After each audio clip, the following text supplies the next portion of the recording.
Hello everyone, কি অবস্থা সবার? তো আজকের ঘটনাটা মাথা কাটা ভূতের মাছ খাওয়ার সত্য ভৌতিক ঘটনা। তো আমার কাছে যে পাঠিয়েছে ঘটনাটা আমি সেভাবেই পড়ে শোনাচ্ছি। আমাদের গ্রামটা এমনিতেই একটু আলাদা ধরনের।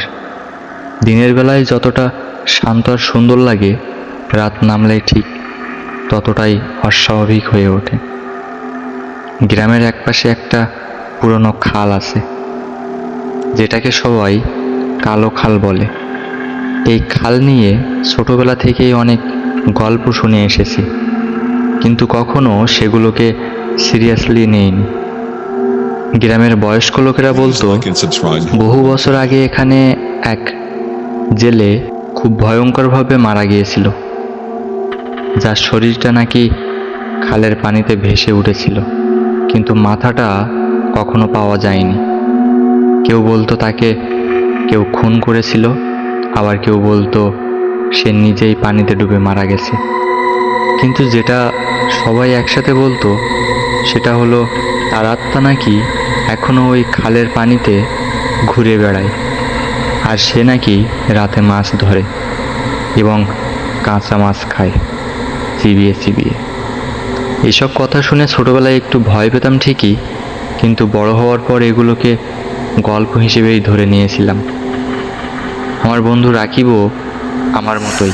আমরা দুজনেই এসব অলৌকিক ব্যাপার বিশ্বাস করতাম না, বরং আমাদের মনে হতো গ্রামের মানুষজন অকারণে ভয় পায় আর এসব গল্প বানিয়ে বলে। তবে একদিন বিকেলে আমরা দুজন খালের পাশের রাস্তা দিয়ে হাঁটছিলাম। তখনই রাকিব হঠাৎ বলল, শোন, আজ রাতে যদি আমরা ওই খালে যাই তাহলে কি কিছু হবে? চল দেখি। আসলে কিছু আছে কি না ওটা আজকেই বোঝা যাবে। আমি প্রথমে একটু হাসলাম, তারপর বললাম, চল যাই,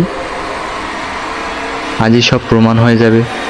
আমরা ঠিক করলাম রাত 11টার দিকে যাব, কারণ ওই সময়ে গ্রাম পুরোপুরি চুপচাপ হয়ে যায়।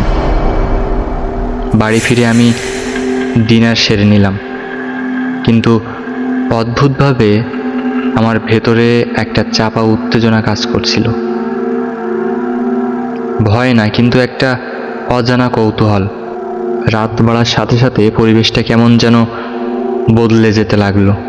কুকুরগুলো অকারণে চিৎকার করতে লাগলো, বাতাসে একটা ঠান্ডা ভাব এসে গেল, আর দূরে কোথাও প্যাঁচার ডাক বারবার শোনা যাচ্ছিল। ঠিক 11টা বাজতেই আমি বাড়ি থেকে বের হলাম। রাকিব আগেই রাস্তার ওখানে দাঁড়িয়েছিল। আমাদের হাতে একটা টর্চ আর একটা মাছ ধরার জাল ছিল। আমরা ধীরে ধীরে খালের দিকে হাঁটতে শুরু করলাম। যতই আমরা খালের কাছে যাচ্ছিলাম ততই চারপাশের শব্দ কমে আসছিল। মনে হচ্ছিল পুরো পৃথিবী যেন হঠাৎ থমকে গেছে। শুধু আমাদের পায়ের শব্দ আর নিঃশ্বাস নেওয়ার শব্দ কানে বাজছিল। খালের ধারে পৌঁছাতেই একটা তীব্র গন্ধ নাকে এলো। এটা সাধারণ কাদা বা পানির গন্ধ না, এর মধ্যে একটা পচা মাছের মতো গন্ধ, কাঁচা বিরক্তিকর একটা গন্ধ মিশে আছে। আমি একটু ভুরু কুঁচকে রাকিবের দিকে তাকালাম। রাকিবও গন্ধটা টের পেয়ে বলল, এই গন্ধটা অদ্ভুত না? আমি বললাম, হতে পারে খালের জন্যই, হয়তো মাছ মরে গেছে। কিন্তু ভেতরে ভেতরে আমি বুঝতে পারছি এটা স্বাভাবিক না। আমরা খালের ধারে বসে জাল ফেললাম, টর্চটা বন্ধ করে দিলাম যাতে মাছ ভয় না পায়।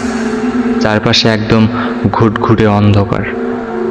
কয়েক মিনিট সব ঠিকঠাকই ছিল। আমরা ধীরে ধীরে কথা বলছিলাম, মাঝে মাঝে হালকা হাসছিলাম, কিন্তু হঠাৎ করে সব কিছু বদলে গেল। পানির ভেতর থেকে এমন একটা শব্দ এলো, সপ সপ। প্রথমে আমরা ভাবলাম হয়তো বড় কোনো মাছ, কিন্তু শব্দটা আবার হলো, তারপর আবার, আর এবার সেটা আরো পরিষ্কার। মনে হচ্ছিল কেউ যেন পানির ভেতরে হাঁটছে। আমার বুকের ভেতর ধক ধক করতে লাগলো। আমি ধীরে ধীরে টর্চটা জ্বালালাম এবং আলোটা পানির দিকে ফেললাম। প্রথমে কিছুই দেখতে পেলাম না, শুধু পানির ঢেউ আর কাদা। কিন্তু তারপর আলোটা ধীরে ধীরে একটা জায়গায় থেমে গেল, আর আমি যা দেখলাম সেটা দেখে আমার পুরো শরীর অবশ হয়ে গেল। পানির মাঝখানে একটা মানুষের শরীর দাঁড়িয়ে আছে, কিন্তু মাথা নেই, শুধু একটা কাটা গলার জায়গা যেখান থেকে কালচে কিছু ঝরছে রক্তের মতো। শরীরটা অদ্ভুতভাবে স্থির, কিন্তু তবুও মনে হচ্ছিল সেটা জীবিত। রাকিব কাঁপা গলায় বলল, ও ও ওটা মানুষ? আমি কোনো উত্তর দিতে পারলাম না, আমার গলা শুকিয়ে গেছিল। আমরা স্থির হয়ে তাকিয়ে আছি। হঠাৎ সেই মাথাহীন দেহটা ধীরে ধীরে নিচু হলো এবং পানির ভিতরে হাত ঢুকালো। কয়েক সেকেন্ড পরে সে একটা বড় মাছ তুলে আনলো। তারপর ধীরে ধীরে সেই মাছটাকে সে নিজের কাটা গলার দিকে তুললো। এরপর যা হলো সেটা আমি জীবনে কখনো ভুলতে পারবো না। মাছটা যেন অদৃশ্য হয়ে যেতে লাগলো, আর চারদিকে চর চপচপ করে কাঁচা মাছ ছিঁড়ে খাওয়ার শব্দ ছড়িয়ে পড়ল। কিন্তু তার তো মুখ নেই, তবু সে খাচ্ছে, যেন তার শরীরের ভেতর কোথাও একটা অদৃশ্য মুখ আছে। আমার মনে হচ্ছিল আমি পাগল হয়ে যাচ্ছি। হঠাৎ সে জিনিসটা থেমে গেল, তারপর ধীরে ধীরে আমাদের দিকে ঘুরল। মাথা না থাকা সত্ত্বেও আমি স্পষ্ট অনুভব করলাম সে আমাদের দেখছে। সেই মুহূর্তে চারপাশের বাতাস হঠাৎ ঠান্ডা হয়ে গেল। আমার হাত পা ঠান্ডা হয়ে যাচ্ছিল, আর মনে হচ্ছিল কেউ আমার বুকের ওপর চাপ দিয়ে ধরেছে। তারপর সে একটা অদ্ভুত শব্দ করল, যেন গলা ছাড়া কেউ হাসছে। খড় খড় শব্দটা চারদিকে প্রতিধ্বনিত হতে লাগলো। রাকিব আমার হাত শক্ত করে ধরে বলল, চল পালাই এখনই। কিন্তু আমি নড়তে পারছিলাম না, আমার পা যেন মাটির সাথে আটকে গেছিল। ঠিক তখনই সেই মাথাহীন দেহটা ধীরে ধীরে আমাদের দিকে এগিয়ে আসতে শুরু করলো। তার প্রতিটা পদক্ষেপ পানির ছপ শব্দ হচ্ছিল। তার হাত থেকে আধ খাওয়া মাছের টুকরোটা পড়ল মাটির উপরে। গন্ধটা আরও তীব্র হয়ে উঠছিল। হঠাৎ আমার যেন জ্ঞান ফিরল। আমি রাকিবের হাত ধরে দৌড়ে পালাতে শুরু করলাম। আমরা পেছনে তাকানোর সাহস করিনি, শুধু দৌড়াচ্ছিলাম যত দ্রুত পারি। কিন্তু পেছন থেকে তখনই সেই সব শব্দটা আসছিল, যেন কেউ আমাদের পিছে পিছে আসছে। আমরা দৌড়াতে দৌড়াতে গ্রামের ভিতরে ঢুকে পড়লাম। অনেকক্ষণ পরে থামলাম। আমাদের শরীর কাঁপছিল, শ্বাস নিতে কষ্ট হচ্ছিল। আমরা একে অপরের দিকে তাকালাম, কিন্তু কেউ কিছু বুঝতে পারছিলাম না। পরের দিন সকালে আমরা কয়েকজন গ্রামবাসীকে নিয়ে আবার সেই খালের কাছে গেলাম। দিনের আলোতে সব কিছু স্বাভাবিক লাগছিল, কিন্তু খালের ধারে গিয়ে আমরা যেটা দেখলাম সেটা আমাদের আরও ভয় পাইয়ে দিল। কাদার মধ্যে অদ্ভুত কিছু পায়ের দাগ, যেন কেউ পানির ভেতর থেকে উঠে এসেছে। আর ছড়িয়ে ছিটিয়ে থাকা মাছের কাঁটা, যেগুলো একদম তাজা।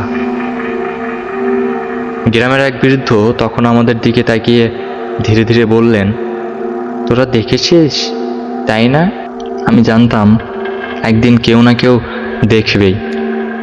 এই জেলেটা এখনো শান্তি পায়নি, সে এখনো খালের মাছ খায়, আর কেউ যদি তাকে দেখে ফেলে সে তাকে ছাড়ে না। তার কথাটা শুনে আমার শরীরের ভেতর ঠান্ডা স্রোত বয়ে গেল। সেদিনের পর থেকে আমরা আর কখনো ওই খালের ধারে যাইনি। কিন্তু আজও মাঝে মাঝে গভীর রাতে আমার ঘুম ভেঙে যায়, চারপাশে সব নিস্তব্ধ থাকে, তখন আমার কানে সেই শব্দটা ভেসে আসে, সব সব। আর মনে হয় অন্ধকারের ভেতর কোথাও এখনো কেউ দাঁড়িয়ে আছে মাথা ছাড়া, আর সে এখনো মাছ খাচ্ছে। তো আজকের ঘটনাটা এখানেই শেষ করছি। আর যারা যারা এরকম গা শিউরে ওঠা ঘটনা শুনতে চাও, সত্য ভৌতিক ঘটনা, তারা চ্যানেলটিকে সাবস্ক্রাইব করো আর ভিডিওটি লাইক করবে, কমেন্ট তো করবেই। আশা করি সবাই ভালো আছো। তো আজকের ঘটনা হচ্ছে পেরেত চালানো তান্ত্রিকের লড়াই। তো এই ঘটনাটা যে আমার কাছে লিখেছো ঠিক সেইভাবেই পড়ে শোনাচ্ছি। ঘটনাটা খুবই ইন্টারেস্টিং এবং ভয়ঙ্কর হতে যাচ্ছে, তো শেষ পর্যন্ত ঘটনাটা শুনবে। তো চলো শুরু করা যাক। রাত নামলেই কুলতলা গ্রামের বাতাস অন্যরকম হয়ে যায়। দিনের বেলা যে গ্রামটা একদম শান্ত, সন্ধ্যা নামতেই সেটার ভেতর যেন একটা অদৃশ্য চাপা ভয় ঢুকে পড়ে। গ্রামের শেষ মাথায় থাকা পুরনো শ্মশান আর বটগাছটার দিকে কেউ স্বেচ্ছায় যায় না, কারণ লোকমুখে একটা কথা প্রচলিত, ওখানে যাদের দেহ পোড়ানো হয় তাদের মধ্যে কিছু কিছু শেষ হয় না, শুধু বদলে যায়। এই গ্রামেরই এক তরুণ রফিক, যে কয়েক মাস আগে পর্যন্ত একদম স্বাভাবিক জীবনযাপন কাটাতো, হঠাৎ করে অদ্ভুত এক অসুখে ভুগতে শুরু করে। প্রথমে সাধারণ দুর্বলতা, তারপর অস্বাভাবিক পেট ব্যথা, এরপর ধীরে ধীরে তার শরীরে এমন কিছু পরিবর্তন আসতে থাকে যেটা কেউই ব্যাখ্যা করতে পারছিল না। সবচেয়ে ভয়ঙ্কর ছিল তার নিজের অনুভূতি। রফিক মাঝে মাঝে স্পষ্ট শুনতে পেত তার পেটের ভেতর থেকে কেউ যেন খুব ধীরে, খুব গভীর গলায় কথা বলছে। সেই গলা কোনো মানুষের না, আবার কোনো প্রাণীরও না, একটা অচেনা উপস্থিতির মতো। এক রাতে অবস্থা এমন হলো যে রফিক নিজেই টের পেল তার শরীরের ভেতরে কিছু একটা পুরোপুরি জেগে উঠেছে। তার পেটের ভেতর থেকে পরিষ্কার শোনা গেল, এবার বের হব। সেই মুহূর্তে তার শরীর ঠান্ডা ঘামে ভিজে গেল, আর সে বুঝে গেল এটা কোনো চিকিৎসার বিষয় না। শেষ পর্যন্ত গ্রামের লোকজনের পরামর্শে সে গেল কালীপদ তান্ত্রিকের কাছে, যাকে সবাই পেরেত চালানো তান্ত্রিক বলে চিনত। কালীপদ ছিল ভয়ঙ্কর রকম শান্ত একজন মানুষ। তার চোখে এমন কোনো ধরনের গভীরতা ছিল যেন সে শুধু মানুষ না, মানুষের ভেতরের অদৃশ্য জিনিসগুলোকেও দেখতে পেত। রফিক তার কুঁড়ে ঘরে ঢুকতেই বাতাস ভারী হয়ে গেল। তান্ত্রিক কিছু না বলেই তার দিকে তাকিয়ে ধীরে ধীরে বলল, তোর শরীর এখন তোর না, তুই শুধু একটা বাসা যার ভেতরে ও থাকছে। রফিক তখন কাঁপা গলায় বলল, আমি বাঁচতে চাই। তান্ত্রিক কিছুক্ষণ চুপ থেকে বলল, বাঁচা সহজ না, যেটা তোর ভেতরে আছে সেটা সাধারণ প্রেত না, এটা বহু পুরনো এক বাধা আত্মা, যাকে বহু বছর আগে আটকে রাখা হয়েছিল। এখন সে আবার জেগে উঠেছে। সেই রাতেই শুরু হলো চূড়ান্ত লড়াই। তান্ত্রিক রফিককে নিয়ে গেল গ্রামের বাইরে, শ্মশানের ঠিক মাঝখানে।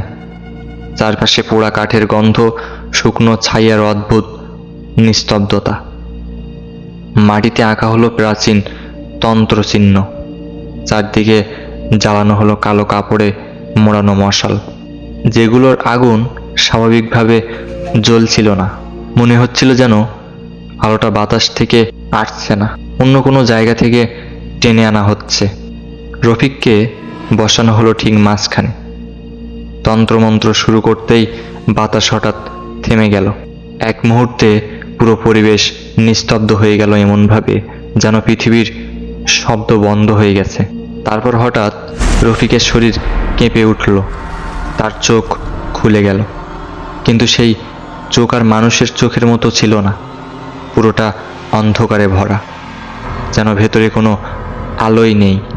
তার মুখ দিয়ে হঠাৎ একটা অচেনা ভারী কণ্ঠ বের হলো, আমাকে আটকাতে পারবি না। সেই শব্দটা শুনতেই চারপাশের গাছপালা কাঁপতে শুরু করলো। যদিও বাতাস ছিল না, মাটির নিচ থেকে অদ্ভুত আঘাতের শব্দ আসছিল, যেন কেউ ভেতর থেকে উঠতে চাচ্ছে। তান্ত্রিক বুঝে গেল এখন আর ফেরার পথ নেই। সে আরও শক্তভাবে মন্ত্র পড়তে লাগলো। তার কণ্ঠ এখন স্বাভাবিক মানুষের মতো নেই, বরং যেন বহু পুরনো কোনো শক্তির প্রতিধ্বনি। হঠাৎ রফিকের শরীর ধীরে ধীরে মাটি থেকে উপরে উঠতে শুরু করলো। তার চারপাশে অন্ধকার ঘনীভূত হয়ে গেল, আর সেই অন্ধকারের ভেতর থেকে কিছু একটা ধীরে ধীরে বের হতে লাগলো। প্রথমে সেটা ছিল ধোঁয়ার মতো, তারপর ধোঁয়া থেকে ছায়ার মতো, আর তারপর সেটা একটা আকার ছিল। সেই আকারটা মানুষের মতো হলেও পুরোপুরি মানুষ না। তার শরীর বিকৃত, হাত লম্বা, আঙুল স্বাভাবিকভাবে বাঁকা, আর মুখটা যেন ভাঙা আয়নার মতো টুকরো টুকরো। তান্ত্রিক নিচু গলায় বলল, এটা একা না, বহু প্রেত একসাথে মিশে তৈরি হয়েছে। সেই সত্তা হঠাৎ হাসল। সেই হাসি শোনার সাথে সাথে পুরো শ্মশানের বাতাস জমে গেল। আগুনগুলো একে একে নিভে যেতে লাগলো। অন্ধকার আরো গভীর হয়ে উঠল। তান্ত্রিক শেষ সিদ্ধান্ত নিল। সে নিজের হাত কেটে রক্ত মাটিতে ছিটিয়ে দিল এবং শেষ মন্ত্র শুরু করলো। পুরো শ্মশান কাঁপতে লাগলো, যেন মাটি নিজেই এই লড়াইয়ের অংশ হয়ে গেছে। অদৃশ্য শক্তিগুলো একে অপরের সাথে ধাক্কা খাচ্ছে। বাতাস ভারী হয়ে উঠেছে, আর আশেপাশে চাপা চিৎকার শোনা যাচ্ছে। রফিকের শরীর তখন প্রায় ভেঙে পড়ার মতো অবস্থায়। ভেতরের সেই সত্তা শেষবারের মতো চিৎকার করে উঠল, আমি ফিরে আসব। একটা প্রচণ্ড শব্দ হলো, তারপর সবকিছু অন্ধকারে ডুবে গেল। যখন ধীরে ধীরে আলো ফিরে এলো, তখন শ্মশান আবার নিস্তব্ধ। রফিক মাটিতে অচেতন অবস্থায় পড়ে আছে। তার শ্বাস চলছে, কিন্তু সে খুব দুর্বল। তান্ত্রিক দাঁড়িয়ে আছে, তার শরীর কাঁপছে, চোখে ক্লান্তি আর অদ্ভুত শূন্যতা। সে বুঝে গেছে সে আজ রফিককে বাঁচাতে পেরেছে, কিন্তু এই লড়াই কোনো জয় না, এটা শুধু একটা সাময়িক বন্ধ। কারণ যেটা একবার জেগে ওঠে সে পুরোপুরি কখনো হারায় না, শুধু সময়ের জন্য থেমে যায়। আর সেই থেমে যাওয়া জিনিসটাই একদিন আবার ফিরে আসবে, আর হয়তো তখন আর কোনো তান্ত্রিকও থাকবে না। তো এই ঘটনাটা এখানে শেষ করছি। কণ্ঠে ছিলাম আমি রাহুল। আর এরকম আরও ঘটনা শুনতে আমাদের চ্যানেলটা সাবস্ক্রাইব করে রাখুন। সাবস্ক্রাইব করে পাশের বেল আইকনটি অন করে রাখবেন, যেন সবার আগে ঘটনাটা আপনার কাছে পৌঁছে যায়। আর এই ভিডিওটি লাইক করে দিবে অবশ্যই, আর কমেন্টে জানাবেন মতামত। শুধুই সত্য ঘটনা। তো আজকের ঘটনাটা হচ্ছে ডেলিভারি ম্যানের সাথে ঘটে যাওয়া একটা ভয়ঙ্কর ঘটনা। তো কণ্ঠে আছি আমি রাহুল। তো চলো ঘটনাটা শুরু করা যাক। রাত তখন প্রায় 11টা পেরিয়ে গেছে। ব্যস্ত শহরটা ধীরে ধীরে নিস্তব্ধ হয়ে আসছে। রাস্তায় শব্দ কমে গেছে, শুধু দূরে কোথাও কোথাও কুকুরের ডাক শোনা যাচ্ছে, আর মাঝে মাঝে হালকা বাতাসের শব্দ। এই সময়টাতেই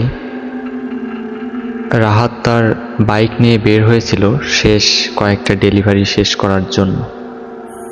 সারাদিনের ক্লান্তি তার শরীরে জমে আছে, কিন্তু কি আর করার, টাকা তো দরকার।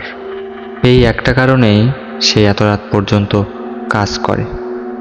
হঠাৎ তার মোবাইল ফোনে একটা নতুন অর্ডার আসে। স্ক্রিনে তাকিয়ে সে একটু অবাক হয়।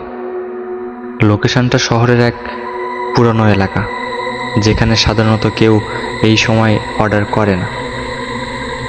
অর্ডারটা খুবই সাধারণ, একটা খাবার, ক্যাশ অন ডেলিভারি। কিন্তু অদ্ভুত বিষয় ছিল, কাস্টমারের ফোন নাম্বারটা বারবার ট্রাই করেও কাজ করছিল না। রাহাত একটু থমকে গেল। তার মনে অদ্ভুত একটা অস্বস্তি কাজ করতে শুরু করে। তারপর নিজেকে বোঝায়, আরে এগুলো কিছু না, শুধু আমার মাথার ভুল চিন্তা, শুধু ভুলভাল চিন্তা করি। সে অর্ডারটা নিয়ে রওনা দেয়। লোকেশনটা যত কাছে আসতে থাকে, আশেপাশের পরিবেশ ততটাই বদলাতে থাকে।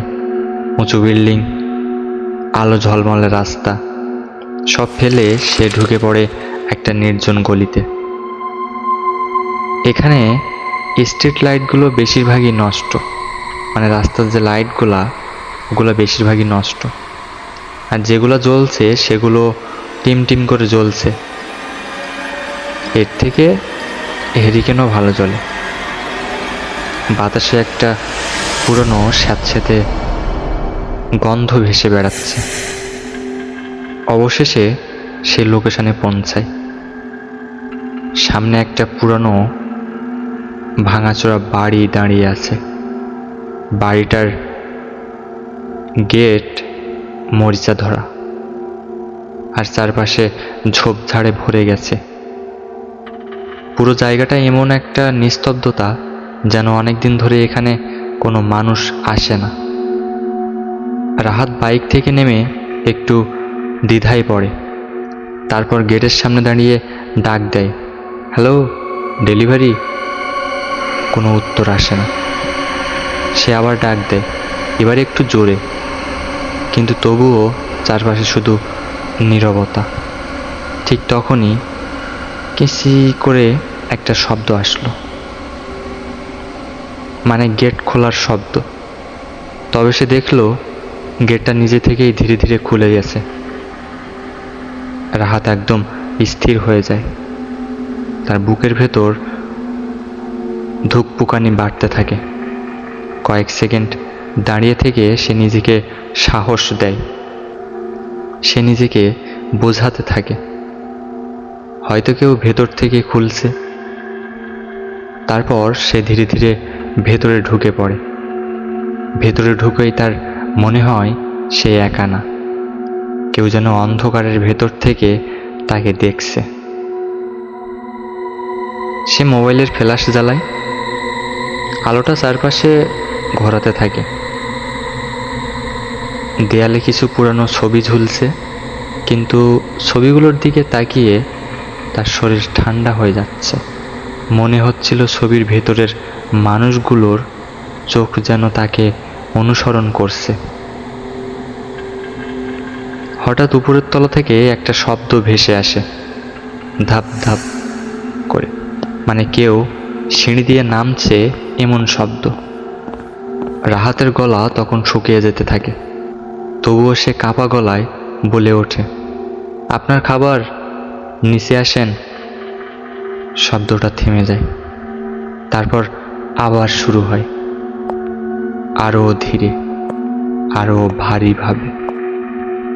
ধাপ ধাপ ধাপ করে নামছে, ধীরে ধীরে নামছে। কিন্তু অদ্ভুত ব্যাপার, শব্দ আছে কিন্তু কোনো ছায়া নেই, বা সিঁড়ি দিয়ে কে নামছে তাকে দেখা যাচ্ছে না। সিঁড়ির দিকে তাকিয়ে রাহাত দেখে সেখানে কেউ নেই, অথচ শব্দটা ঠিক তার দিকে এগিয়ে আসছে। তার হাত থেকে প্রায় খাবারের প্যাকেটটা পড়ে যাচ্ছিল। ঠিক সেই সময় হঠাৎ তার সামনে ঠান্ডা বাতাস বয়ে যায়। আর সেই বাতাসের মধ্যেই ধীরে ধীরে একটা অব তৈরি হতে থাকে। একটা মেয়ে, সাদা কাপড় পরা, চুলগুলো এলোমেলো, আর তার চোখ একদম পুরো কালো। মেয়েটা কোনো শব্দ না করে রাহাতের দিকে তাকিয়ে থাকে।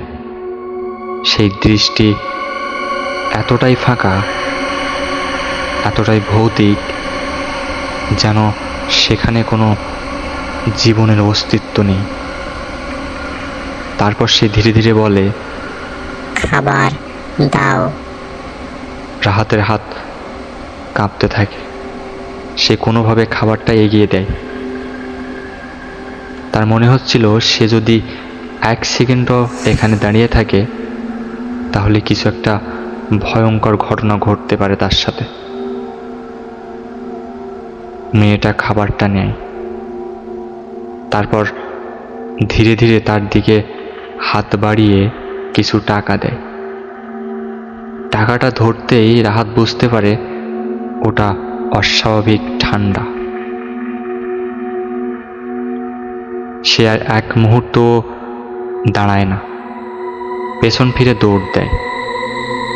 গেট পার হয়ে বাইকে উঠে সে পেছনে না তাকিয়ে সেখান থেকে চলে যায়। সেই রাতে সে আর কোনো ডেলিভারি করেনি। পরের দিন সকালেই তার মাথায় একটা প্রশ্ন ঘুরতে থাকে যে গত রাতের ঘটনাটা কি সত্যি ছিল নাকি সব কিছু তার কল্পনা। তারপর সে সন্দেহ দূর করতে সে আবার সেই লোকেশনে যায়, কিন্তু সেখানে গিয়ে সে যা দেখে তা তার শরীরকে আবার জমিয়ে দেয়। সেখানে কোনো বাড়ি নেই, শুধু একটা খালি জমি, আশেপাশে আগাছায় ভর্তি। পাশের এক লোককে জিজ্ঞেস করতেই সে বলে, এই জায়গাটা আগে একটা বাড়ি ছিল। অনেক বছর আগে একটা মেয়ে এখানে আত্মহত্যা করেছিল। তারপর থেকে কেউ এখানে থাকতে পারেনি। শেষে বাড়িটা ভেঙে ফেলা হয়। রাহাতের গলা শুকিয়ে যায়। সে ধীরে ধীরে নিজের পকেটে হাত ঢুকিয়ে সেই টাকাটা বের করে, আর দেখেই তার শরীর ঠান্ডা হয়ে যায়। এটা কোনো নতুন টাকা না, অনেক পুরানো, মলিন, যে নোট এখন আর বাজারে চলে না। ঠিক যেমনটা ছিল 5 বছর আগে। সেই দিনের পর থেকে রাহাত আর কখনো রাতের বেলা ডেলিভারি করতে যায় না, কারণ সে জানে সব দরজার ওপাশে মানুষ থাকে না। কিছু দরজা খুলে যায় অন্য কিছুর জন্য। তো এই ছিল ঘটনাটা, একজন ডেলিভারি ম্যানের সাথে ঘটে যাওয়া ভয়ঙ্কর ঘটনা। তো ঘটনাটা ভালো লাগলে চ্যানেলটা সাবস্ক্রাইব করবে, লাইক করবে ভিডিওটা, অ্যান্ড কমেন্ট করবে।